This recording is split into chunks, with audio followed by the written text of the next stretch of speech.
mata sa kabuntagon, trabaho ang unahon. Kung di na ko buhaton nun sa may among makaon, kwarta kinahanglan maong ako pangitaon. Sila sa akong unahon, bisag di na ko mukaon. Kay tungod sila ang akong inspirasyon, bisa nun sa pagkakapoy dili na ko nabation. Layo ko sa pamilya pero ako anang antuson, gusto na ikapalit maong apason. Segundo, minuto, oras madaginoton, sigihon padayon gihapon sa hapon. Di na magtinapol para na ay panihapon. Balera mo kaon, sabay mi mga on. Na may dala pero gamay ra ni intawon. Gininga dila ta ato ara kining bahinon. Binilang gamay ibalon ako ugma sa kadlawon. Trabaho, buntag o tuwapon, sayo sa kadlawon mo bangon, aron magkakaon.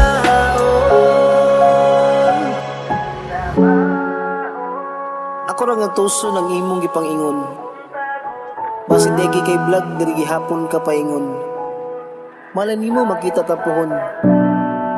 Ang imong balay akong trabahoon. Trabahoon? Pero nganong sa construction grabe ka pa istoryahon. Social media pag yun ang imong gamiton. Sikat kay ka bisan asa na cellphone. Oo, hugaw mi tanawon. Pero limpimig kong pabuhaton. Isa lang akong maingon nimo. Walay taong malibang nga magunas siyang bangilo. Ano di ay kung ingunan niya mo ang trabaho.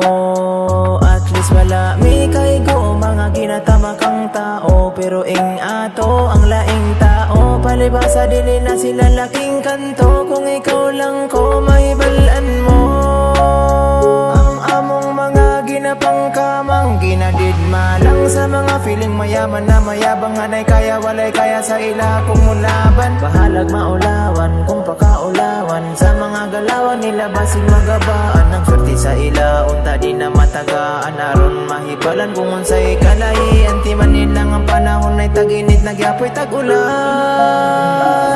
Trabaho